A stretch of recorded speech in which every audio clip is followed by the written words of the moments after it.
오늘 이 시간에는 구약인물 연구 므낫세에 관한 말씀을 함께 나누도록 하겠습니다. 여러분이 가지고 있는 교재 77페이지가 되겠습니다. 오늘 저녁하고 다음 주 수요 양육 예배 저녁에 살펴보게 되어질 므낫세와 그리고 에브라임은 우리가 잘 알고 있는 것처럼 요셉의 두 아들입니다. 므낫세가 첫째 아들이고 에브라임이 둘째 아들입니다. 근데 요셉이 이 두 아들을 낳았을 때, 이 두 아들의 이름을 지을 때에 바로 요셉의 신앙 고백이 그들의 이름 속에 담겨져 있다는 것을 우리는 찾아볼 수가 있습니다. 자, 첫째 아들이 므낫세라 그랬죠. 오늘 우리가 살펴보게 되어질 므낫세인데요. 자, 오늘 우리가 함께 읽었던 본문에 보면은요, 이 므낫세의 이름의 뜻을 이렇게 소개하고 있습니다. 51절, 우리 다시 한 번 더 같이 읽겠습니다. 시작. 요셉이 그의 장남의 이름을 므낫세라 하였으니 하나님이 내게 내 모든 고난과 내 아버지의 온 집 일을 잊어버리게 하셨다 하미요. 아멘. 자, 여기 보면 이 므낫세라고 하는 이름의 뜻이 무엇입니까? 잊어버린다라는 뜻입니다. 그러니까 여러분, 과거에 있었던 그 모든 일을 잊어버린다라는 것입니다. 여러분, 요셉에게 있어서 과거에 무슨 일이 있었습니까? 우리가 잘 알고 있죠.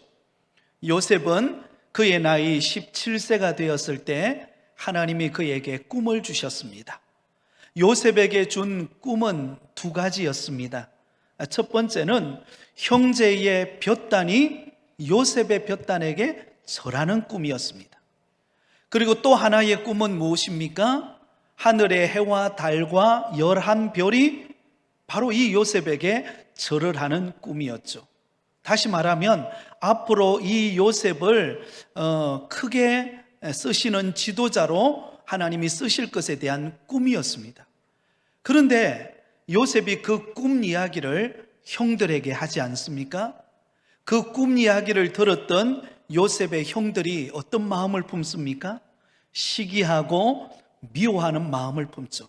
그래서 저 요셉 저거 없애버려야 되겠다. 그리고는 요셉을 먼저 들녘에 있을 때에 요셉이 그들에게 찾아왔을 때 어떻게 합니까? 그가 입었던 채색 옷을 벗겨버리고는 웅덩이에 집어넣죠. 그리고 난 다음에 꺼내어가지고는 애굽으로 내려가는 상인들에게 팔아버립니다. 어떤 면에 보면 요셉에게는요, 상처가 있었어요. 형들이 자신을 애굽의 노예로 팔아버린 그런 상처가 요셉의 마음속에 있었습니다. 그런데 여러분, 그런 요셉이 이제 그가 아들을 낳아서 첫째 아들을 낳아서 므낫세라고 하는 아들을 낳았을 때 과거에 형들이 자기를 미워하고 그리고는 애굽의 종으로 팔아버렸던 과거의 상처, 배신, 미움, 고통, 그 모든 것을 어떻게 해버렸다고요? 잊어버렸다라는 뜻입니다. 한마디로 말하면은요, 이 요셉의 과거의 청산입니다. 과거에 상처받았던 것, 과거에 고난받았던 것, 과거에 미움을 받았던 것, 그건 마음에 더 이상 나는 간직하지 않고 이 므낫세를 낳은 이 일로 인하여서 내 과거의 모든 아픔, 수치, 상처를 다 잊어버리겠다. 할렐루야. 그리고는 주님의 은혜를 바라본다라는 의미의 이름으로 므낫세라고 하는 이름을 짓게 됩니다.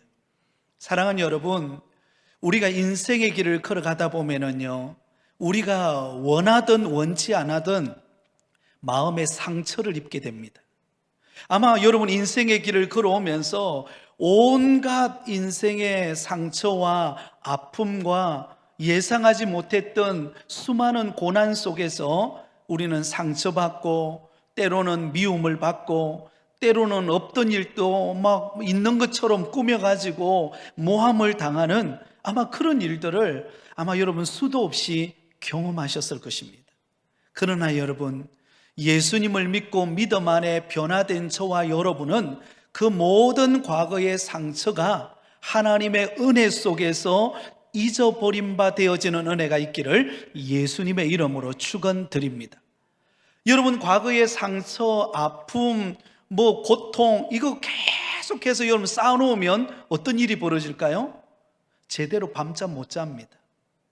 조금만 어떤 어려움을 당하면은요, 과거에 쌓였던 것들이 터져 나오는 거예요. 이것을 다른 말로 말하면 트라우마라 그러는데요, 이 트라우마가 생겨가지고는 과거에 있었던 일이 지금 현재는 일어나지도 않았어요.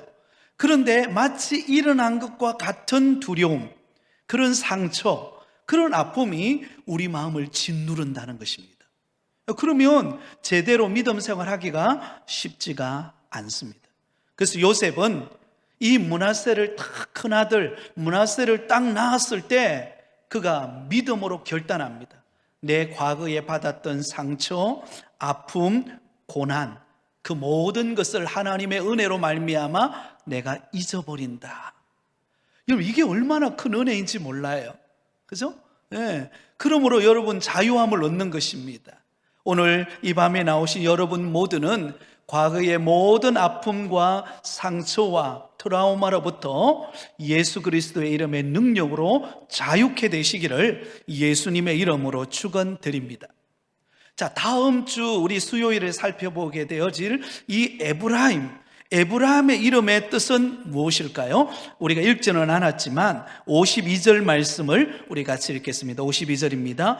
시작. 차남의 이름을 에브라임이라 하였으니 하나님이 나를 내가 수고한 땅에서 번성하게 하셨다 함이었더라. 자, 여러분, 이 둘째 아들 에브라임의 이름의 뜻은 무엇입니까? 바로 번성 혹은 풍성함이라는 뜻입니다. 이것은 미래지향적인 의미를 담고 있습니다. 하나님께서 이 에브라임을 낳는 것을 통하여서 하나님께서 우리 가문에 미래의 번영과 풍요로움을 주실 것에 대한 믿음의 고백입니다. 사랑하는 성도 여러분, 이 자리에 나오신 여러분 모두는 므낫세와 에브라임과 같은 이름의 뜻의 은혜가 있기를 바랍니다. 과거에 가졌던 모든 상처, 아픔, 두려움, 트라우마, 예수 그리스도의 이름의 능력으로 자유케 되어지고 잊어버린 바 되시기를 바랍니다. 그리고 이제 우리의 미래에는요, 에브라임처럼 하나님께서 우리의 미래의 번영과 풍성함으로 채워주시는 은혜와 복을 받으시기를 바랍니다. 그래서 사도 바울은 이렇게 고백합니다. 나는 뒤의 것을 잊어버리고 표대를 향하여 나는 달려간다. 여러분, 사도 바울의 신앙은요, 표대를 향하여 달려가는 신앙이었습니다. 과거에 매여 있는 신앙이 아니에요. 사도 바울의 과거에는요, 크게 두 가지 측면을 볼 수 있습니다. 사도 바울이 당한 고난의 측면이 있습니다.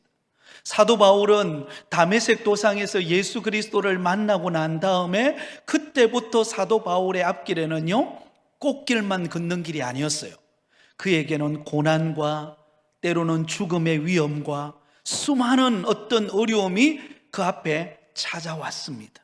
심지어 로마 감옥에 감금되어지는 그런 수모도 겪지 않습니까? 그러나 여러분, 사도 바울은 그 모든 과거를, 뒤의 것은 어떻게 한다고요? 잊어버린다. 또 한 측면이 있습니다. 사도 바울의 성과입니다. 사도 바울이 일평생 동안 사역하는 가운데 그가 얼마나 많은 사역의 열매를 맺었습니까? 사도행전을 읽어보면 사도 바울이 1차, 2차, 3차에 걸쳐서 전도 여행을 가게 되는데요, 그 전도 여행을 가는 곳곳마다 사역의 열매들을 맺혔습니다. 그리고 교회가 세워지고 신약의 13권의 서신서를 기록할 만큼 사도 바울은 대단한 업적을 남겼습니다. 그러나 여러분, 사도 바울은 자신이 남긴 그 업적을 자랑한 것이 아니라 그 모든 것을 어떻게 한다고요? 뒤의 것은 잊어버린다는 것입니다. 잊어버리고 앞으로 하나님이 나에게 주실 그 믿음의 표대, 신앙의 표대를 향하여 그는 묵묵히 자신의 길을 걸어가는 모습을 우리에게 보여주고 있다라는 사실입니다. 사랑하는 여러분, 절대로 과거에 매이지 않기를 바랍니다. 우리는 날마다 믿음의 표대를 향하여 전진해 나감으로 우리의 미래에 하나님이 주실 번영과 풍요로움의 은혜를 받아 누리는 믿음의 성도들이 되시기를 예수님의 이름으로 축원드립니다. 자, 이런 배경 하에서 오늘 우리가 살펴보게 되어질 요셉의 첫째 아들인 므낫세에 관한 말씀을 함께 보도록 하겠습니다. 자, 생애의 주요 사건으로 바로 내려가 보도록 하겠습니다. 자, 제일 먼저 이 므낫세라고 하는 인물에 대해서 우리가 살펴볼 때에 우리가 제일 먼저 알아야 될 것은 그는 요셉의 첫째 아들입니까? 둘째 아들입니까? 첫째 아들이라 그랬죠. 그런데 안타깝게도 그 첫째 아들이 얻는 장자권을 둘째 아들인 에브라임에게 빼앗기는 현상이 나타나게 됩니다. 자, 우리 말씀을 한번 찾아보겠습니다. 창세기 48장으로 가겠습니다. 창세기 48장입니다.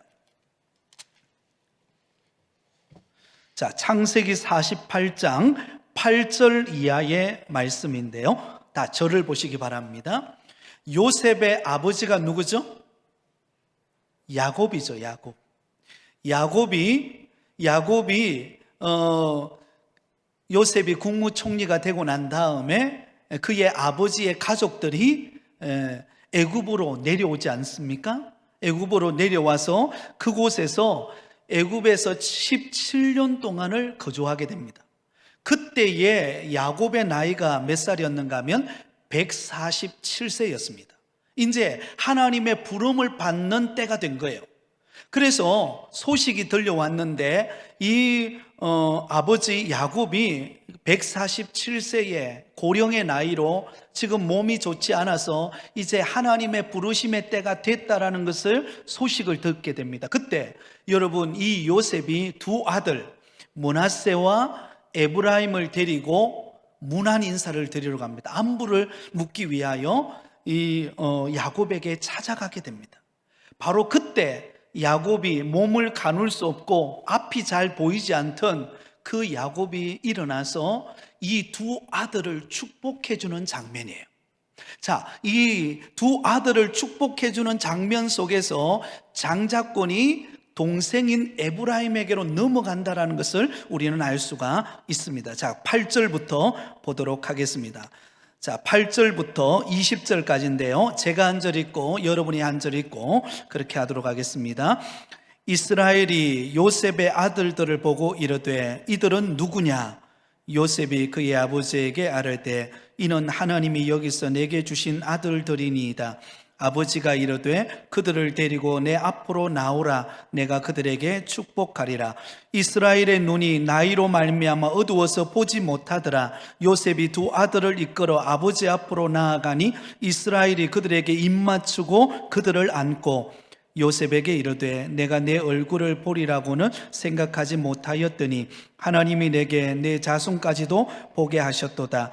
요셉이 아버지의 무릎 사이에서 두 아들을 물러나게 하고 땅에 엎드려 절하고 오른손으로는 에브라임을 이스라엘의 왼손을 향하게 하고 왼손으로는 므낫세를 이스라엘의 오른손을 향하게 하여 이끌어 그들에게 가까이 나아가매 이스라엘이 오른손을 펴서 차남 에브라임의 머리에 얹고 왼손을 펴서 므낫세의 머리에 얹으니 므낫세는 장자라도 팔을 엇바꾸어 얹었더라. 그가 요셉을 위하여 축복하여 이르되 내 조부 아브라함과 아버지 이삭이 섬기던 하나님, 나의 출생으로부터 지금까지 나를 기르신 하나님, 나를 모든 환난에서 건지신 여호와의 사자께서 이 아이들에게 복을 주시오며 아들로 내 이름과 내 조상 아브라함과 이삭의 이름으로 칭하게 하시오며 이들이 세상에서 번식되게 하시기를 원하나이다. 요셉이 그 아버지가 오른손을 에브라임의 머리에 얹은 것을 보고 기뻐하지 아니하여 아버지의 손을 들어 에브라임의 머리에서 므낫세의 머리로 옮기고자 하여 그의 아버지에게 이르되 아버지여 그리 마옵소서 이는 장자이니 오른손을 그의 머리에 얹으소서 하였으나 그의 아버지가 허락하지 아니하며 이르되 나도 안다 내 아들아 나도 안다 그도 한 족속이 되며 그도 크게 되려니와 그의 아우가 그보다 큰 자가 되고 그의 자손이 여러 민족을 이루리라 하고 같이 읽습니다. 그날에 그들에게 축복하여 이르되 이스라엘이 너로 말미암아 축복하기를 하나님이 내게 에브라임 같고 므낫세 같게 하시리라 하며 에브라임을 므낫세보다 앞세웠더라. 아멘. 자, 여러분, 요셉이 두 아들 므낫세와 에브라임을 데리고 이제 임종을 앞두고 있는 그의 아버지 야곱에게로 갑니다. 그때 나이가 147세, 이제 하나님의 부르심의 때가 되었어요. 그때 데리고 갔더니 야곱이 몸을 가누지 못하던 몸을 일으켜서 앞이 잘 보이지도 않았어요. 그런 상황에서 기운을 내 가지고는 그 요셉의 두 아들을 축복하는 기도를 합니다. 그때 여러분, 요셉이 그 아들, 첫째 아들인 므낫세와 둘째 아들인 에브라임을 그 아버지 야곱 앞에 딱 이렇게 놓아두는데 어떻게 놓는가 하면 오른손이 있는 장자의 축복권이 있는 오른손 앞에 므낫세를 앉히고 왼손이 있는 곳에 여러분 에브라임을 앉혔어요. 근데 놀랍죠? 그 아버지 야곱이 축복 기도를 해주는데요, 어떻게 했다고요? 손을 엇갈려서 오른손은 동생인 에브라임에게로, 그리고 왼손은 형인 므낫세에게로 탁 얹어서 축복 기도를 하려고 하니까 여러분, 요셉 입장에서는 이 큰일 날 일 아닙니까? 장자가 므낫세인데, 그래서 아버지에게 묻습니다. 아버지, 손이 바뀌었어요. 오른손을 므낫세 위에 얹어주세요 하고 옮기려고 하니까 어때요? 아버지가 어떻게 말하죠? 나도 안다, 나도 안다. 그러나 이렇게 예언하여 축복하며 기도하라는 것이 누구의 뜻이에요? 하나님의 뜻이기 때문에 그렇게 축복하며 기도합니다. 그리고는 여러분 어떻게 기도하죠? 므낫세에게도 큰 한 종족을 이루어서 번영하게 될 것인데, 그러나 그 큰 아들보다도 둘째 아들인 에브라임의 자손이 더 크게 민족을 이루고 번성하게 될 것에 대해서 축복하며 기도해 주는 내용이 바로 이 오늘 본문의 내용입니다. 자, 그럼 저를 보시기 바랍니다. 참 이상하죠? 하나님께서는 큰아들 므낫세에게 장자권의 축복을 주는 것이 일반적인 우리의 어떤 혈통적인 원리이자 또한 방법입니다. 근데 이상하리만큼 하나님께서는 큰아들 장자 므낫세가 아니라 동생 에브라임에게 장자권의 축복을 허락하는 것을 알 수가 있습니다. 여러분, 이것은요, 우리 인간의 이성으로는 이해할 수 없는 하나님의 절대 주권과 섭리임을 알 수가 있습니다. 여러분, 그렇게 하는 것은 우리가 인간적으로 아무리 이해하려고 또 풀어보려고 해도요, 하나님의 주권에 속한 영역이기 때문에 그것은 우리가 다 이해할 수 없어요. 우리가 해야 될 일은 무엇입니까? 그 하나님의 주권과 섭리를 인정하고 우리의 주어진 곳에서 믿음으로 살아가는 거예요. 이것이 우리가 해야 될 믿음의 영역인 줄 믿습니다. 예를 들어 볼까요? 우리 가운데는 아마 모태신앙을 가진 분들이 계실 거예요. 이 자리에도 내가 태어나자마자 이미 우리 부모님이 믿음을 가지고 있는 부모님이 계세요. 그래서 내가 뱃속에 잉태될 때부터 교회 자연스럽게 나온 거예요. 그래서 나와서 어릴 때부터 태아 때부터 찬양 소리를 듣고, 그리고 기도하는 소리를 듣고 하나님 앞에 예배를 드리며, 그렇게 여러분 태어나서 모태신앙을 가진 성도님이 계십니다. 여러분, 참 모태신앙으로 태어났다는 것이요, 얼마나 큰 축복인지 모릅니다. 여러분 그렇게 믿으십니까? 아멘. 예, 그렇습니다. 그러나 여러분들 가운데, 저를 포함해서 여러분들 가운데는 여러분들이 개척자의 신앙을 가진 분도 계실 거예요. 그 말은 태어날 때부터 예수 믿은 것이 아니라 어느 정도 성장해서 학생 때라든지 청년 때라든지 아니면 어느 정도 사회생활을 하는 가운데 사람들을 통하여서 내가 예수님을 믿고 믿음 생활하고 주님께로 나온 그런 개척자 혹은 중간에 믿은 그런 성도님들도 계실 것입니다. 여러분, 그것도 하나님의 은혜인 줄 믿습니다. 여러분, 하나님께서 나를 아브라함처럼 개척자처럼 나를 불러서 믿음 생활하게 하신 것, 그것도 하나님의 은혜예요. 여러분, 이 영역은요 우리가 선택한 것 아닙니다. 하나님의 절대 주권인 줄 믿습니다. 하나님의 섭리와 하나님의 주권의 영역에 속한 것이지 내가 그렇게 되고 싶다고 된 것 아니에요.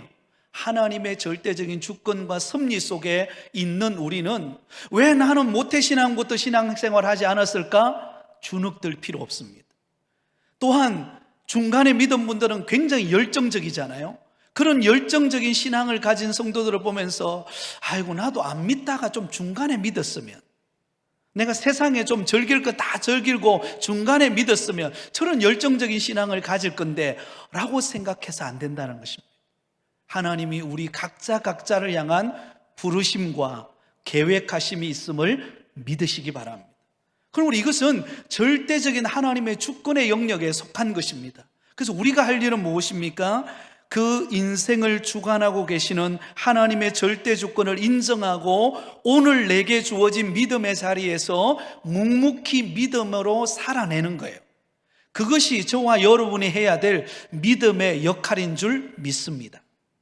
자, 여러분, 오늘 우리가 살펴보게 되어질 이 므낫세는요 동생 에브라임에게 여러분 장자권이 빼앗깁니다. 그러나 하나님은 이 므낫세를 장자권이 빼앗겼다고 그를 외면하지 않아요. 오히려 므낫세는 자기 주어진 위치에서 믿음으로 하나님의 뜻을 이루어가는 신실한 믿음의 길을 걸어가는 모습을 오늘 본문 속에서 우리에게 보여주고 있다는 것입니다. 자, 그것이 바로 두 번째입니다. 므낫세 지파를 보시기 바랍니다. 자, 이 므낫세 지파, 그의 후손인 므낫세의 후손인 므낫세 지파가 어떻게 하나님의 뜻을 이루어 가고 있는가를 여러분 잘 보실 수 있기를 바랍니다. 자, 제일 먼저 광야 시대, 광랑 시대 때에 이 므낫세 지파는 출애굽할 당시에 남자 장정 20세 이상 되는 인원이 몇 명이었을까요? 32,200명이었습니다. 32,200명. 자, 이들은 에브라임과 베냐민 지파와 함께 장막 서편에서 자리를 잡고 장막이 이동하고 머물 때마다 서편 쪽에서 움직입니다. 그리고 이 므낫세의 지도자는 누구였는가 하면 브다술의 아들 가말리엘이라고 하는 사람이 이 므낫세의 지도자가 됩니다. 그리고 가데스 바니아에서 12명의 각 지파당 한 명씩 대표자를 뽑아서 정탐꾼으로 보낼 때, 그때 이 므낫세 지파를 대표했던 사람은 수시의 아들 갓데라고 하는 사람이 그게 바로 그 역할을 감당합니다. 갓다라고 하는 사람이 이 므낫세 지파를 대표하는 사람이 됩니다. 자, 그리고 난 다음에요, 가나안 정복 시대로 가보면은, 가나안 정복 시대에 가보면, 가나안 정복 시대 때에 이 므낫세 지파는 두 군데의 땅을 분배를 받습니다. 요단강 동편 쪽에 므낫세 반 지파가 분배를 받고, 그리고 요단강 서편 쪽에 여러분 므낫세 나머지 반 지파가 땅 분배를 받습니다. 요즘에 우리가 여호수아서 강해를 통해서 우리가 살펴보고 있지 않습니까? 그래서 그 A를 보시면 이것은 요단 동편의 이야기입니다. 요단 동편. 야일은 누구인가 하면 므낫세의 아들이 야일입니다. 이 야일은 바산 전 지역을 정복하고, 이 바산 전 지역이 어딘가 하면 요단 동편 쪽, 여러분 바산 왕 옥 들어보셨죠? 그 바산 왕 옥이 바로 모세가 이끄는 이스라엘 백성들에 의해서 점령을 당합니다. 그리고는 바로 그 전 지역을 정복하고 그곳을 바로 하봇 야일, 야일의 촌락이라고 이름을 짓습니다. 이 하봇 야일이라는 말은 바로 야일의 촌락이다, 야일의 성읍이다 라는 그런 뜻을 담고 있습니다. 이 지역이요, 누구에게 주어집니까? 바로 그 므낫세 반지파에게 속하게 되어지는 것입니다. 요단 동편 땅이 분배를 받습니다. 그 다음에 요단 서편의 분배를 받게 되는데, B번을 보시면 요단강 서쪽 정복 전쟁에서 승리를 하고 난 다음에 여러분 분배를 받게 되죠, 그죠? 서편 쪽에도 분배를 받게 됩니다. 그리고 난 다음에 요단 동편 쪽에서 분배를 받았던 므낫세 반지파, 그 다음에 르우벤 지파, 갓 지파는 요단 동편으로 돌아갑니다. 요단 동편으로 돌아가요. 그런데 무슨 일이 벌어지는가 하면, 요단 동편으로 돌아가는 도중에 어떤 일이 일어나는가 하면, 요단 동편 쪽으로 돌아가다가 C번을 보시면 이제 마지막 전투가 끝나고 난 다음에 르우벤 그리고 갓 지파, 므낫세 반지파가 돌아가다가 요단 서편 마지막 끝자락인 요단강에서, 요단강 언덕에서 그곳에서 제단을 쌓습니다. 제단을 쌓고는요, 그곳에 제단을 쌓고는 하나님께서 그동안 이 가나안 정복 전쟁을 은혜롭게 잘 마무리해 준 것에 대해서 감사하면서 제사를 드립니다. 제사를 드려요. 그리고 또 한 가지 의미가 있는데요, 요단 서편에 분배받는 이스라엘 지파와 같이 요단 동편에 분배를 받는 자신들도 어때요? 바로 언약 백성임을 상기시키기 위하여서 바로 요단강 서편 그 끝자락인 언덕에서 그곳에다가 제단을 쌓아요. 근데 본래 이스라엘 백성들이 제단을 쌓아서 하나님 앞에 제사 드렸던 곳은 어디입니까? 실로입니다. 실로, 요단 서편 땅에 있는 실로에서 제사를 드리고 하나님을 경배했어요.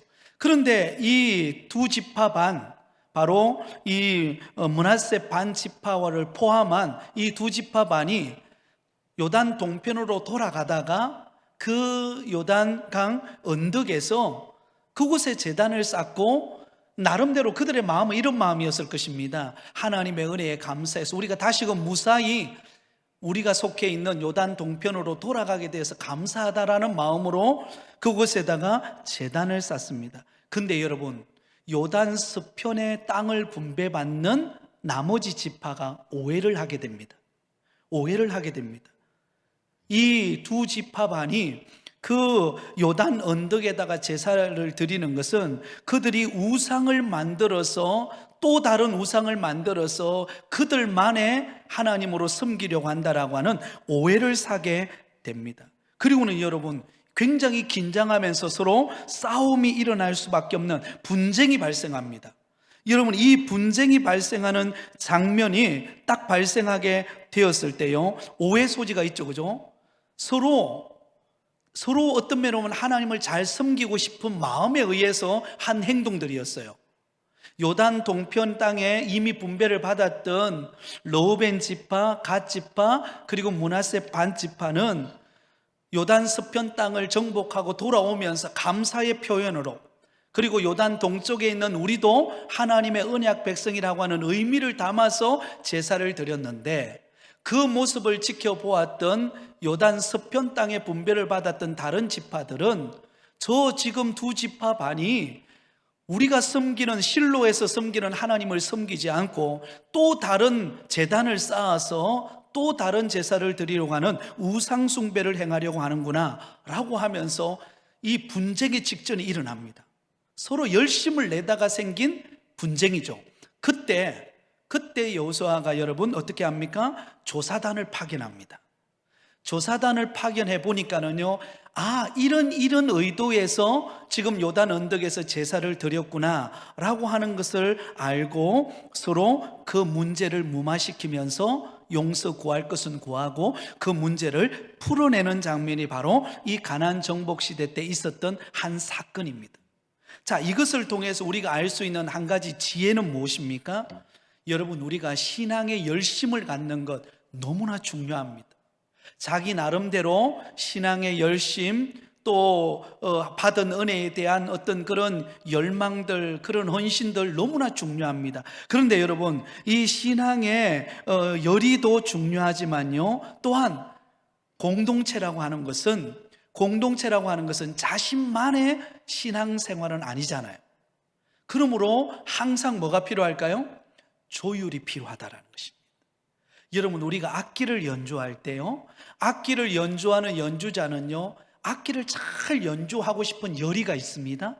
그래서 악기를 연주해 가지고는 많은 사람들에게 감동시키고, 그리고 그 자리가 참 복된 그런 은혜가 흘러 넘쳐나는 자리가 되기를 바라요. 그러나 여러분, 이 악기를 연주하는 사람은요, 항상 연주하기 전에 뭐가 있어야 되죠? 조율이라는 게 필요합니다. 그 악기 줄이 있으면 그 악기 줄을 조율하고, 피아노는 때가 되면 피아노를 조율을 해야 그것이 조화로운 소리가 나서 그것이 제대로 된 음악 소리를 내듯이, 여러분, 우리의 신앙의 열의도 중요하지만요, 공동체라고 하는 것은요, 항상 사전 조율과 또한 협의와 하나됨이 요구된다라는 것입니다. 그것을 이 가나안 정복 시대를 통하여 우리에게 가르쳐주는 하나의 교훈입니다. 여러분, 교회라고 하는 공동체도 질서 속에서 교회가 움직여갑니다. 그죠? 네, 내가 하고 싶다고 해서 다 하는 게 아니죠. 교회라고 하는 공동체 속에서 어떤 일을 하고자 하고 열의가 생겼을 때는 당회나 또 교회의 나름대로 질서에 따라서 의견을 조율하고, 또 그러는 가운데 가장 효과적인 그런 역할을 감당하게 하는 그런 관계 속에서 교회는 은혜롭게 움직여갑니다. 그런데 여러분, 이런 질서와 조율이 무너지면은요, 교회 안에는 삐그덕거리기 시작하는 거예요. 그것만 조금만 조율하면 큰 문제가 되지 않을 일이 나중에는 오해를 사고 문제거리가 되고 서로 간에 보이지 않는 말다툼을 할 수 있다는 것입니다.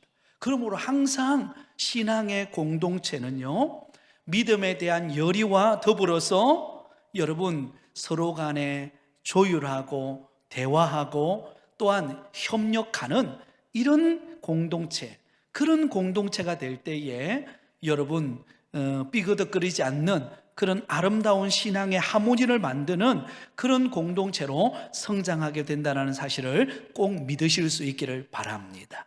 이 한 예를 통하여서 우리는 그것을 교훈 삼을 수가 있습니다. 자, 그 다음에 세 번째로 보세요. 사사시대 때는 이 므낫세 지파의 위대한 사사들이 나옵니다. 그 대표적인 사사가 기드온, 미디안 군대를 물리쳤던 300명 용사와 함께 횃불을 들고, 그리고 빈 항아리를 들고 나가서 고함 소리를 치며 13만 5천 명의 미디안 군대를 무너뜨렸던 그런 위대한 사사 기드온이 므낫세 지파의 사람입니다. 아비멜렉, 그리고 입다 역시 이런 출출한 사사들이 배출되었던 지파가 바로 므낫세 지파입니다.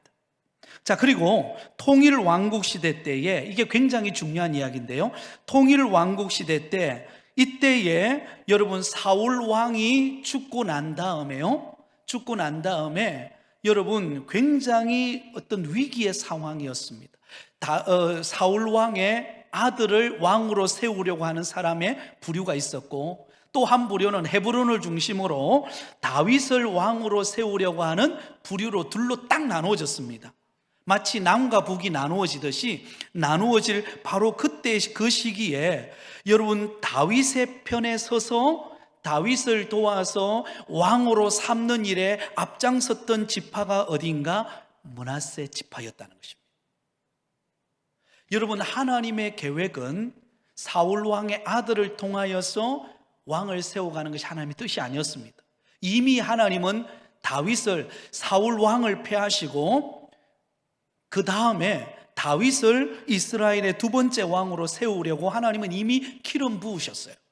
그런 상황 속에서 여러분, 하나님의 뜻을 따라 다윗 편에 설 것인가, 아니면 하나님의 뜻을 반역하여서 다윗이 아닌 사울 왕의 아들에게 편에 서서 반역할 것인가, 이런 갈림길에 서 있는 상황 속에서요, 므낫세 지파는 지혜롭게도 어느 편에 서 있었다고요? 다윗 편에서. 다윗 편에 서서 그 일을 감당하게 됩니다. 그래서 선발대로서 앞에 나아가서 전쟁을 이끌고 승리하여서 결국은 다윗을 왕으로 등극시키는 일에 헌신하고 앞장섰던 지파가 므낫세 지파입니다. 사랑하는 여러분, 우리는 어떤 면을 보면요, 끊임없는 선택의 기로에 서 있는 사람들이라고 말할 수 있습니다. 여러분, 오늘 하루도 여러분 사시면서 많은 작은 일부터 어떤 일을 결정해야 되는 그런 상황들이 아마 많이 있었을 것입니다. 그때마다 여러분, 우리는 지혜가 필요합니다. 하나님의 뜻대로 선택하고 결정하는 지혜가 필요합니다.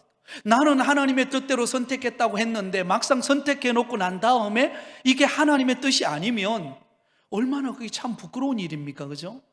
그러므로 우리는 평소에 하나님의 뜻을 구하는 일을 위하여 기도하면서 우리는 하나 한 문제 한 문제 풀어가고 우리가 기도하면서 결정해가는 저와 여러분이 되시기를 예수님의 이름으로 축원드립니다.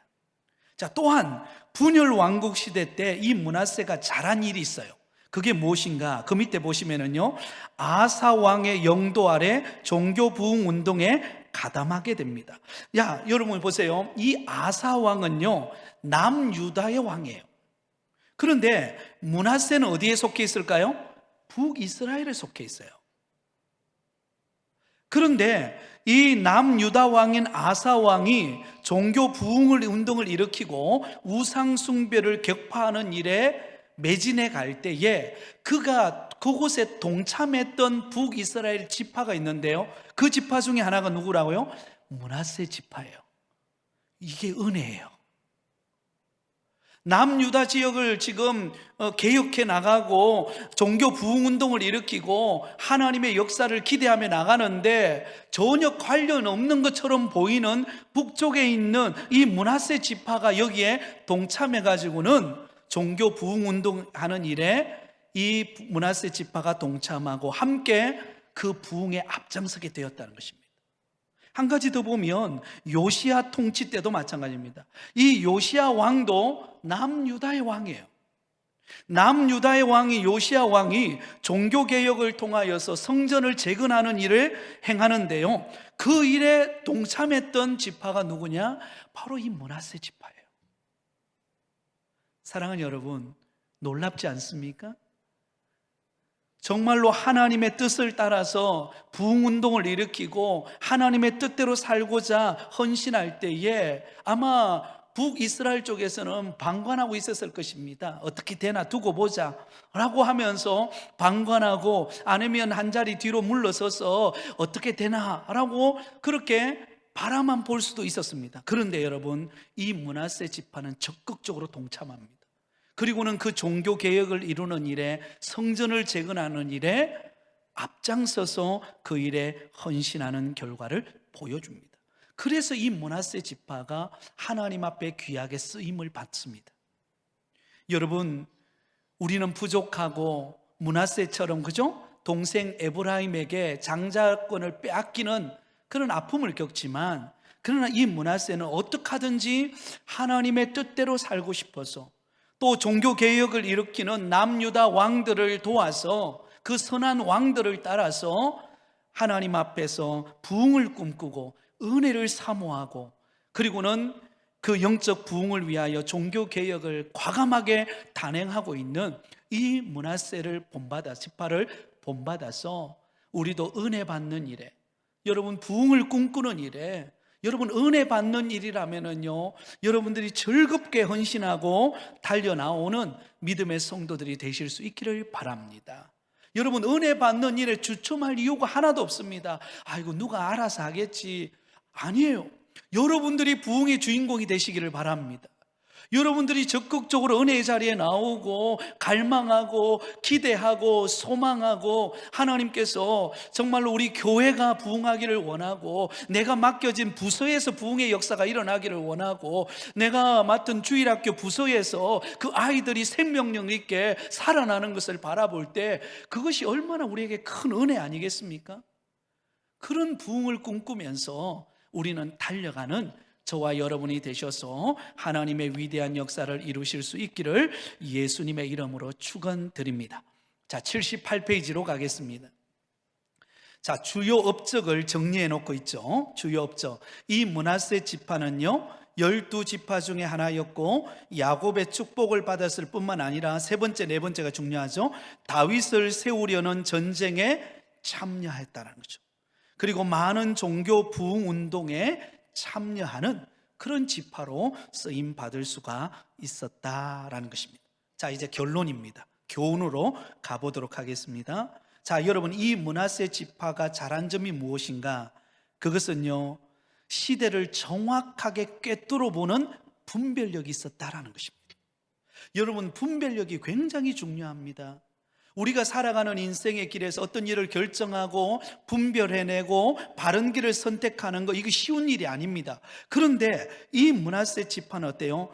다윗이 왕으로 세워지려고 하는 바로 그때, 그 전쟁에 요동치고 있는 사울 왕이 죽고 막 이스라엘이 혼란스러운 그런 상황 속에서 이 므낫세 지파는 다윗이 하나님이 그를 왕으로 세운다라는 것을 깨닫고 다윗 편에 서서 그가 선발대로서 앞장서서 나아가서 전쟁하고 또 다윗을 위하여서 희생하는 그런 헌신된 지파가 되었다라는 것입니다. 사랑하는 여러분, 저와 여러분이 하나님의 뜻을 따라 분별하고 하나님이 기뻐하는 일을 위하여 헌신하실 수 있는 저와 여러분이 되실 수 있기를 바랍니다. 자, 한 가지 더 살펴본다면 므낫세 지파는요 하갈 사람은 이스마엘의 후손들을 말합니다. 이 이스마엘 후손들이 여러분 바로 이스라엘 백성들을 끊임없이 괴롭히지 않습니까? 므낫세 지파가 이 하갈 사람들에 의해서 수적으로 굉장히 열세일 때가 있었습니다. 자, 우리 한번 찾아보겠습니다. 역대상 5장 18절에서 22절까지입니다. 우리 이 본문만 살펴보고 말씀을 마무리하도록 하겠습니다. 자, 역대상 5장 18절에서 22절까지입니다. 역대상 5장 18절에서 22절까지. 자, 저와 여러분이 한 절씩 나누어서 읽도록 하겠습니다. 르우벤 자손과 갓 사람과 므낫세 반 지파에서 나가 싸울 만한 용사 곧 능히 방패와 칼을 들며 활을 당겨 싸움에 익숙한 자는 44,760명이라.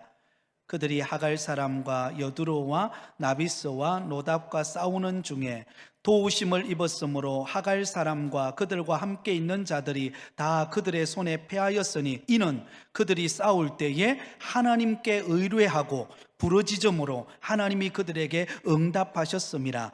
그들이 대적의 짐승 곧 낙타 5만 마리와 양 25만 마리와 나귀 2천 마리를 빼앗았으며 사람 10만 명을 사로잡았고, 같이 읽습니다. 시작. 죽임을 당한 자가 많았으니 이 싸움이 하나님께로 말미암았음이라. 그들이 그들의 땅에 거주하려 사로잡힐 때까지 이르렀더라. 자, 여러분 여기 보세요. 요단 동편의 땅 분배를 받았던 르우벤 자손, 갓 자손, 그리고 므낫세 반 지파가 하갈 사람 이스마엘 후손들과 싸움이 벌어졌어요. 전쟁이 벌어졌어요. 근데 실제로 숫자적으로는요 이 게임이 안 되는 거예요. 여러분, 이스라엘 이 두 개 지파 반의 그 사람들은 몇 명이었습니까? 44,760명이었어요. 그에 비하여서 이 하갈의 후손들, 그죠? 이스마엘의 후손들은 몇 명이었습니까? 그 밑에 보면 사람만 10만 명이었습니다. 그러니까 게임이 안 되는 거예요. 전쟁해도요 숫자적으로만 싸워도 이거 싸움이 불가능한 상태였습니다. 그런데 놀랍죠? 승리를 거둡니다. 그 비결이 무엇일까요? 20절입니다. 20절 하반절을 보시기 바랍니다. 20절 다시 한 번 더 같이 읽겠습니다. 시작. 도우심을 입었으므로 하갈 사람과 그들과 함께 있는 자들이 다 그들의 손에 패하였으니 이는 그들이 싸울 때에 하나님께 의뢰하고 부르짖음으로 하나님이 그들에게 응답하셨습니다. 할렐루야.